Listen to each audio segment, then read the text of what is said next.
time to repair your buildings. Have you ever been in a building and a flood hits? Now you have to realize that you have leaks in your building. Your facility in which you were living in has water pouring in it, and now you're in a rush to struggle and get the water out.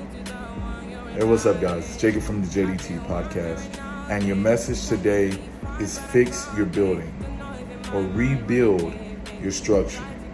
Most of us go through life and face challenges where we get into a comfort zone and get to a level to where we feel like we're good, we're established, and everything is all right and going just as planned.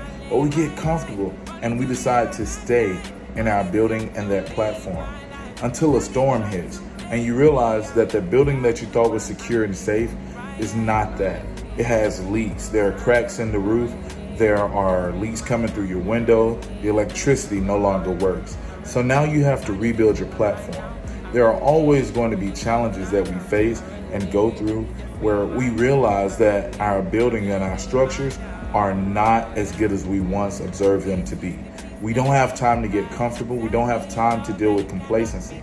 Once we establish our building, our residence, our area, meaning once we establish our level and obtain a level of success in which we wanted at one point in time, we must then continue to build and strive for greatness.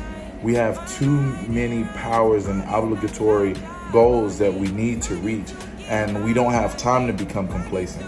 We must understand that once we get to a level, it's time for us to not sit back and relax, but then press on even harder. We have to set the standard for our peers to follow and see us work. We're done talking about the work. We're done even stating that we're doing work. It's time to show them. It's time to understand, know, and believe that you are who people always knew you were. But first, it starts inside of you. It's always in you and never on you.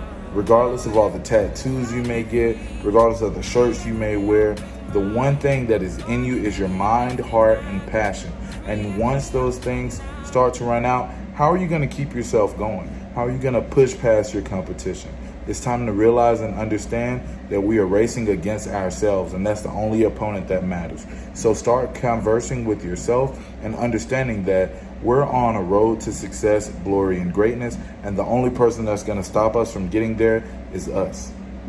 Peace.